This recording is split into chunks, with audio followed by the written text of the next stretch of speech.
کہ جو دوشنبہ میں میٹنگ ہوئی اس میں چینی وزیر خارجہ سے جے شنکر کی جو ملاقات ہوئی، اس کے بعد ہندو یہ ان کو اپنا میڈیا یہ رپورٹ کرتا ہے، ان کا اہم اخبار ہے کہ کوئی پیش رفت نہیں ہو سکی.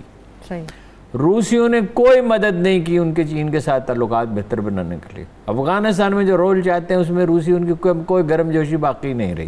چین کے ساتھ تو ظاہر ہے اختلافات ہیں ہی، اور اب پھر یہ خبریں آ رہی ہیں کہ کچھ مزید علاقے پہ انہوں نے قبضہ کر لیا چینیوں نے، مطلب اور یہاں وہ دہشت گردی پہ تلے، اور افغانستان کو اسلحہ دیا اشرف غنی حکومت، اور اس کو تسلیم نہیں کر رہے، اس کو تسلیم نہیں کر رہے. اچھا بھائی، اب ایک حکومت جا رہی ہے، اسے جانا ہے، بے شک اس کے پاس ہے. امریکیوں کے تو سارے انداز ہی غلط ہو گئے نا، کہ ان کا یہ خیال تھا کہ یہ 2,50,000 تو اسپیشل ٹرینڈ آرمی ہے، اور 2 لاکھ کی دوسری آرمی ہے، 160 جہاز ہیں، ہیلی کاپٹر ہیں. گمان تھا کہ کنٹرول کر لیں گے، کہ کوئی 339 وہ پائلٹ ہیں، لیکن کنٹریکٹرز تھے نا جو زیادہ تر، جو سٹاف تھا. یہ امریکی نظام بھی عجیب ہے، اور گھبراہٹ میں نکلے ہیں اور خطے کو ڈیسٹیبلائز کرنے کے لیے چھوڑ دیا.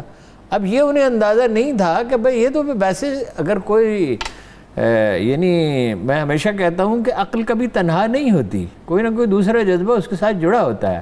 اگر ہوش مندی کے ساتھ تجزیہ کرتے تو یہاں ایک نگران حکومت بناتے. اب جو میں عرض کرتا ہوں آپ کو کہ وزیر خارجہ کا جو فارمولہ ہے، جے شنکر نے کہا نہیں، امریکہ کے وزیر خارجہ نے، اینتھنی بلنکن نے، تو اب انہیں اندازہ ہی نہیں تھا. کو تو 260 اضلاع پہ ان کا دعویٰ ہے قبضہ کر چکے ہیں، نہیں کر چکے تو کر لیں گے. بارڈرز کو انہوں نے کر لیا. یہ اچھا پھر یہ امراللہ صالح ایک عجیب و غریب شخصیت ہیں. یہ کیا باتیں کر رہے ہیں؟ اچھا پہلے گالیاں دیں. یہ این ڈی ایس کے سربراہ رہے ہیں نا، یہ عمران خان نے کہا نا این ڈی ایس ٹیررزم کرتی ہے، کانفرنس میں کہا اشرف غنی کی تقریر کے جواب میں. اور آر ایس ایس کا ایجنڈا. اچھا، اور یہ این ڈی ایس کے سربراہ رہے ہیں، پرو انڈیا ہیں، نائب صدر ہیں اس وقت امراللہ صالح. یہ ایک افغانوں میں گروپ ہے مرسنریز کا جو انڈیا کے ساتھ ہے ہمیشہ سے.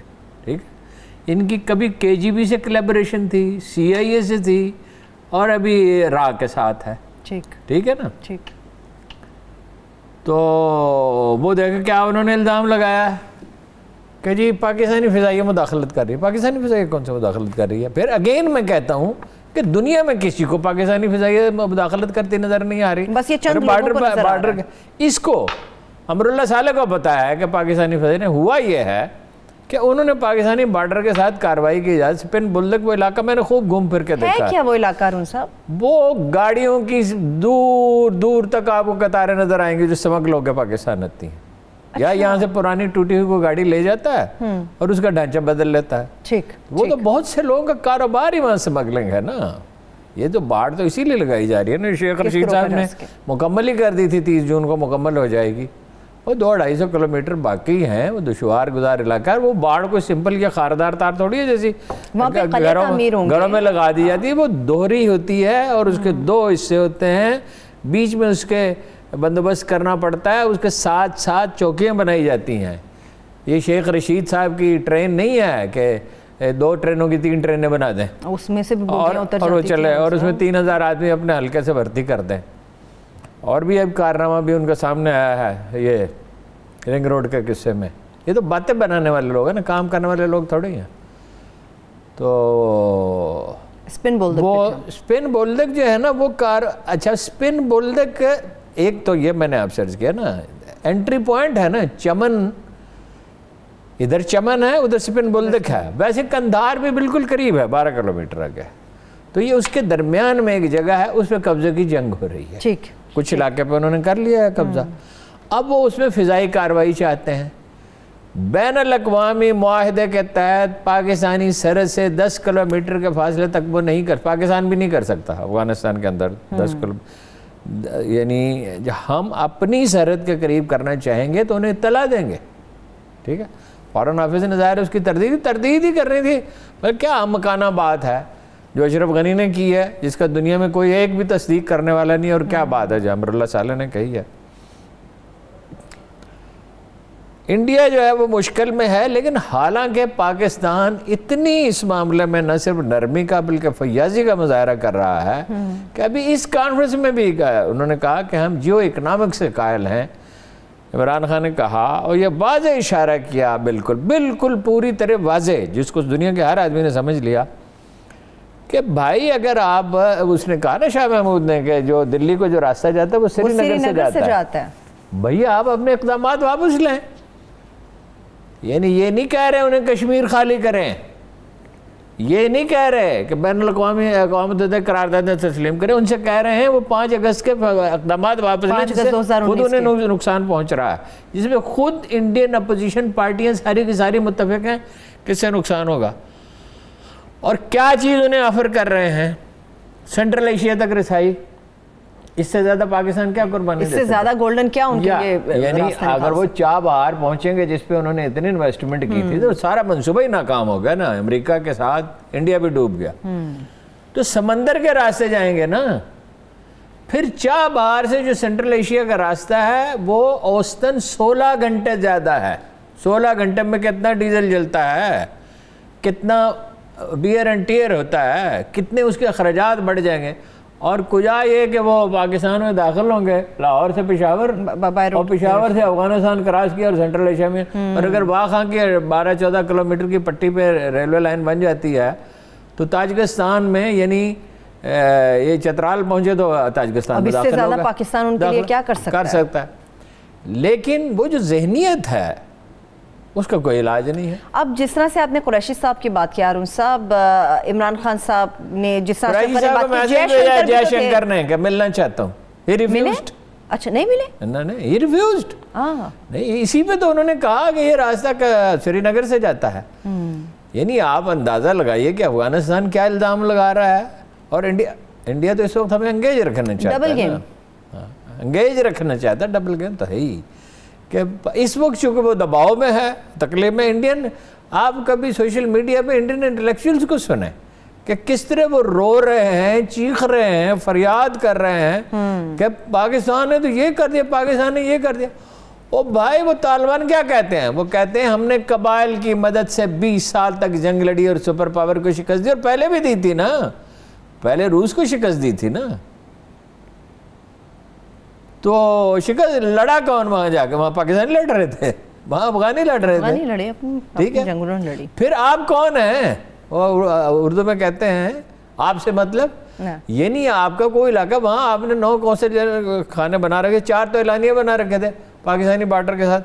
کندھار پاکستانی سرحد سے 12 کلومیٹر دور، وہاں انڈیا کا کیا بزنس ہے؟ اور یہ جلال آباد، یہ تورخم کی سرحد کے قریب ہے، یہاں آپ کا کیا بزنس ہے؟ پاکستان میں ٹینشن کریٹ کرنا انڈیا کا بزنس ہے ہارون صاحب. یہ جے شنکر اور ہاتھ ملانے والا کیا قصہ ہے ہارون صاحب؟ بس ہاتھ نہیں ملایا، اس کو نظر انداز کیا. آپ کیا توقع رکھتے ہیں پاکستان کے سربراہ سے؟ عمران خان صاحب نے نہیں، عمران خان تک شریک وہاں ظاہر ہے، اور کیا توقع آپ رکھتے ہیں؟ اچھا صحیح ہے، ٹھیک ہے. پاکستان نے ایک ہارون صاحب کانفرنس بھی ہونا تھی 17 سے 19 جولائی کے درمیان. 17 سے 19 جولائی تک وہ جو 1-on-1 میٹنگ ہوئی کرزئی سے، پھر وفود کی بھی ملاقات ہوئی.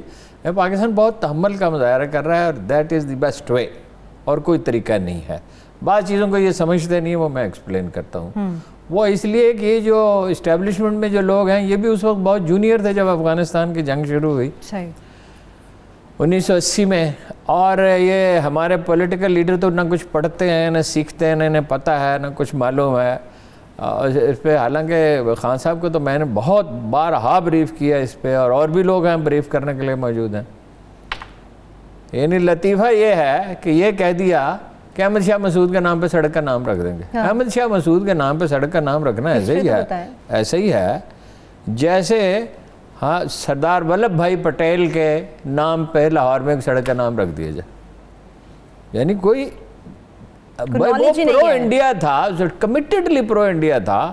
جس زمانے میں ان کی حکومت تھی، یعنی برہان الدین ربانی صدر تھے، تو احمد شاہ مسعود ہی اس میں جو ان کی فائٹنگ فورس تھی وہ احمد شاہ مسعود تھا. تو وہ سیدھے انڈیا گئے تھے. یعنی وہ پاکستان میں رہے. اور کچھ واقعات ایسے میں بیان نہیں کرنا چاہتا کہ وہ کہ موصوف نے کیا کیا اور کس طرح اس سے اقتدار سے دستبردار ہونے سے انکار کیا. اور اس میں نواز شریف صاحب نے بھی کمال، صبغت اللہ مجددی کو جو بنوا دیا تھا، انہیں روکتے رہے لوگ، سمجھاتے رہے، مگر ان کی سمجھ میں نہیں آیا. دیکھیے ضیاء الحق کو قتل کیا گیا اسی لیے. اور اب جو تفصیلات آ رہی ہیں، میں پھر کسی وقت اس کی تفصیل بیان کروں گا. اب اس کے شواہد آ رہے ہیں کہ بے نظیر کو بھی امریکہ نے قتل کیا. اچھا. اس لیے کہ اپنی مرضی کا ایجنڈا نافذ کرنا تھا, پاکستان کو ڈیلائز کرنا تھا. انہیں سوٹ کرتا تھا کہ زرداری صاحب اقتدار میں. زرداری صاحب سارا عرصہ امریکہ میں رہے نا. اور کون تھا پاکستان میں کا سفیر امریکہ میں اس وقت؟ حسین حقانی. اور حسین حقانی کیا لکھ رہے ہیں 15-20 سال سے, اور کیا کر رہے ہیں, سب کو اور کن لوگوں کے ساتھ رابطے میں؟ حسین حقانی کے ذریعے ان کے امریکیوں سے روابط ہوئے. اس ملک کے سیاستدانوں نے کہتے ہیں جی جمہوریت ہونی چاہیے, تو ہونی تو جمہوریت ہی چاہیے, مگر کوئی ذمہ دارانہ رویہ بھی ہے. ابھی بلاول صاحب کمپین چھوڑ کے وہاں چلے گئے نا, امریکہ پہنچ رہے ہیں. ٹھیک ہے ہارون صاحب, دوحہ کے اندر تو افغان نگران حکومت قائم کرنی تھی, یہ امریکہ کی ذمہ داری تھی. اب وہ انتھنی جو ہے بلنکن کا فارمولہ میں آپ سرچ کرتا ہوں. حیرت انگیز طور پہ چین اور روس کی حمایت بھی اسے حاصل ہے, مگر امپلیمنٹ کرنا بڑا پرابلم ہے نا. وہ یہ ہے کہ 2-2.5 سال کے لیے ایک نگران حکومت قائم کر دی جائے. ٹھیک. اور بہت دلچسپ بات یہ ہے کہ یہی بات حکمت یار نے کہی تھی امریکیوں کے نکلنے سے پہلے. اشرف غنی سے بات کی, طالبان سے بات کی, اشرف غنی مان گئے مگر ان کے ساتھی نہیں مانے بعد میں, کہ بھائی کوئی سسٹم بنا رہے. طالبان کہہ رہے ہیں کہ ہم انکلوسیو حکومت قائم کریں گے, لوگوں کو شامل کریں گے, مگر اس وقت تو وہ نہیں کر سکتے نا. اس وقت جب جنگ ہو رہی ہو تو اس وقت وہ کیسے آفر کریں, کمزوری کا مظاہرہ کیسے کریں. ٹھیک, اس پہ بریک سے واپس آ کے ہم سے بات کر لیتے ہیں. ایک بریک لیتے ہیں, بریک سے واپس آ کے یہیں سے گفتگو کو آگے لے کر چلیں گے, مگر ملک کا ایک اور بڑا مسئلہ مہنگائی, اس کے اوپر بھی تفصیل سے بات کریں گے. ہمارے ساتھ رہیے.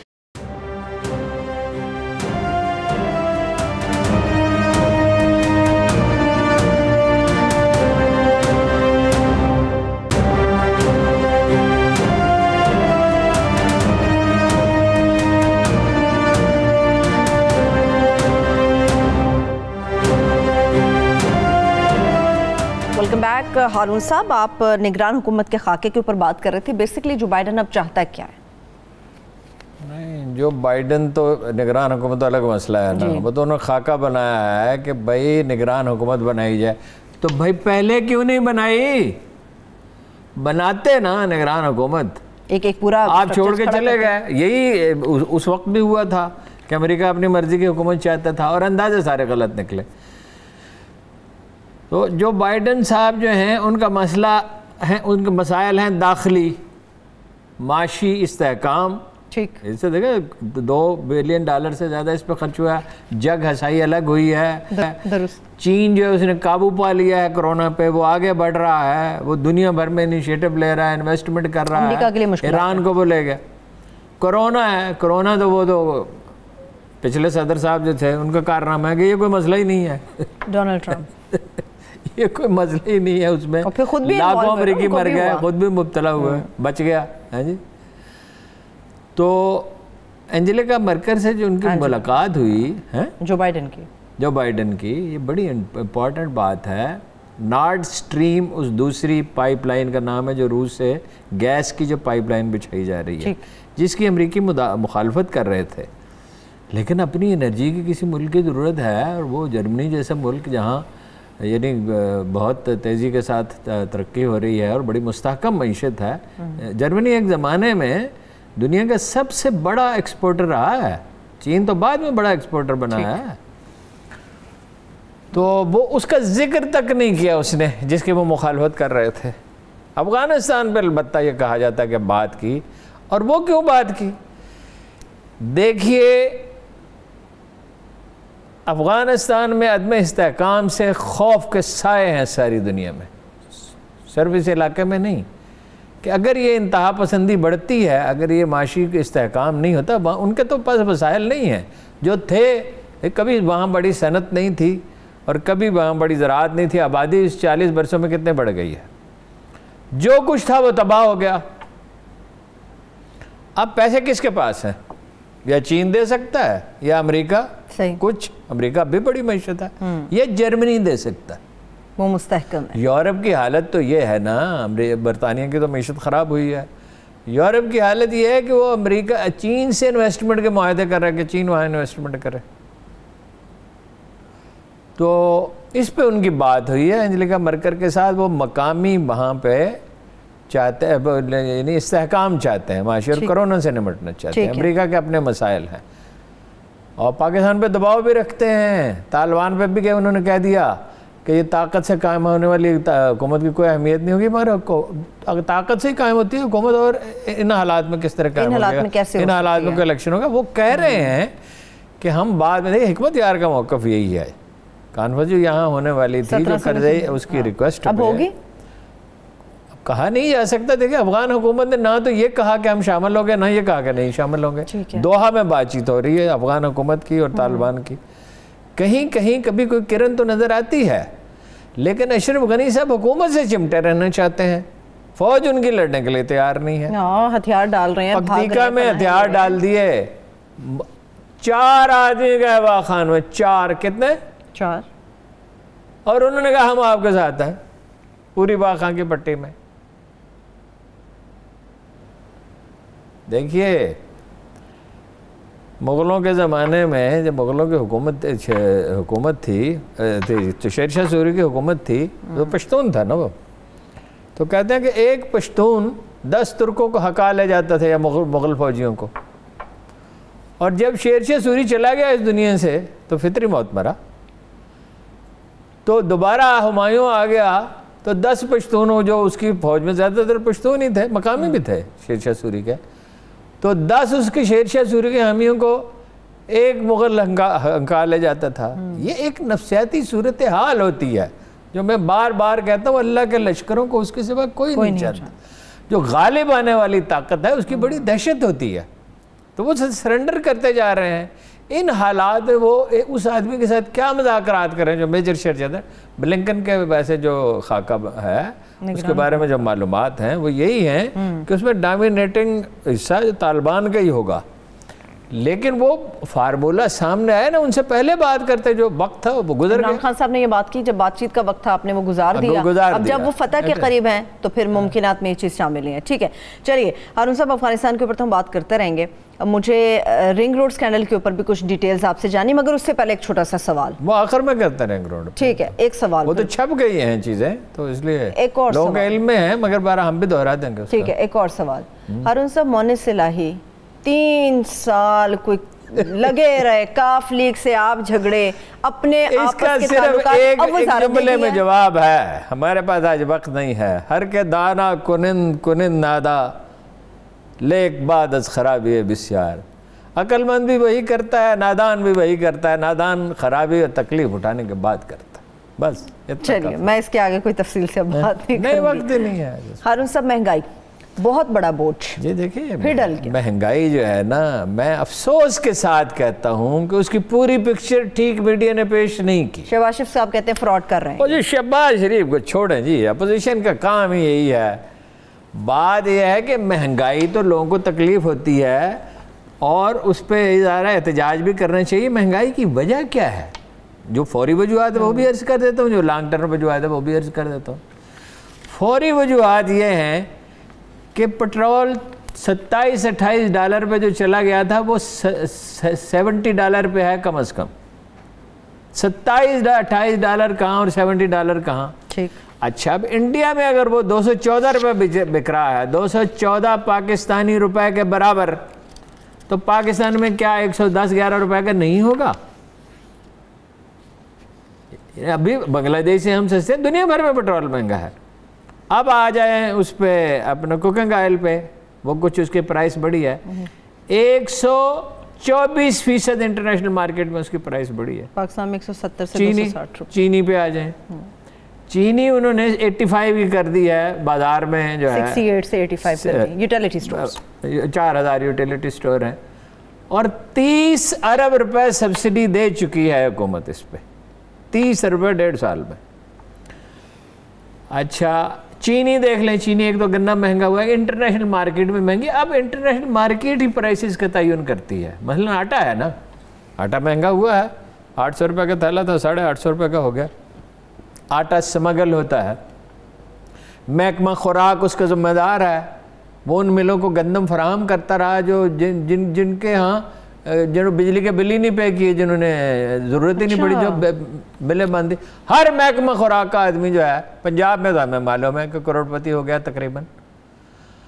اچھا, ان میں سے ہر چیز جو مہنگی ہوئی ہے اس کی ایک تو یہ وجوہات جو میں نے آپ سے عرض کی، انٹرنیشنل مارکیٹ میں پرائسز بڑے، پٹرول کا تو کوئی جواز ہی نہیں ہے چیخنے کا، یعنی تکلیف تو ہے، مگر دوسرا راستہ چھاپ بتائیے، کرنسی نوٹ چھاپتے رہیں اور جناب دیتے رہیں لوگوں کو، تو اس کا نتیجہ کیا ہوگا؟ اس کے نتیجے میں تو اور مہنگائی بڑھے گی، انفلیشن ریٹ اتنا ہائی ہو جائے گا، یہ کب تک آپ یہ تماشا کر سکتے ہیں؟ اب جو ہیں اس کی لانگ ٹرم وجوہات جو ہمیشہ ہم بیان کرتے رہتے ہیں، آپ نے کسان کو گندم اگانی سکھائی ہے؟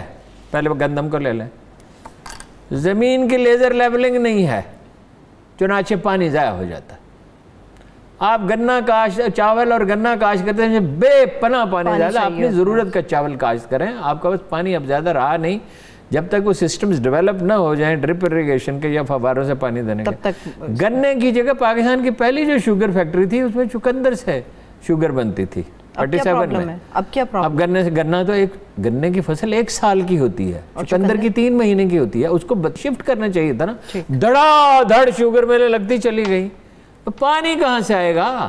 پانی کی حالت تو یہ ہے کہ مکئی اگانا مشکل ہو رہا ہے، مکئی کو بھی زیادہ پانی چاہیے ہوتا ہے، اس کی بجائے کپاس ہوگا اپنا اگا رہے ہیں لوگ، ٹھیک ہے، اور وہاں بھی پانی کا مسئلہ ہو رہا ہے کہ اس کے لیے جو منیمم پانی چاہیے وہ نہیں، آبادی کتنی بڑھ گئی، اچھا کپاس کی پیداوار بھی گری ہے۔ دوسرا مسئلہ یہ ہے ٹیکس نہ انڈسٹریز نے دینا ہے، نہ ڈاکٹر نے دینا ہے، نہ وکیل نے دینا ہے، نہ جاگیردار نے دینا ہے، ٹیکس ہم نے دینا نہیں ہے۔ جو لوگ 8 کنال کے مکانوں میں رہ رہے ہیں، فارم ہاؤس، دیکھیں اسلام آباد کی ہاؤسنگ سوسائٹی میں کس فراوانی سے پلاٹ بکے ہیں، کھربوں روپے کے، پیسہ ہمارے پاس ہے، ٹیکس ہم نے دینا نہیں ہے۔ جاگیردار جو ایک ایسے باغات بھی ہیں اس کے آم کے جو 20 کروڑ میں بکتے ہیں، 1 روپیہ بھی ٹیکس نہیں، آبیانہ بھی نہیں، برائے نام اتنا آبیانہ بھی نہیں کہ نہروں کی مینٹیننس ہو سکے، ان کی صفائی ہو سکے، مفت کا پانی مطلب ہے۔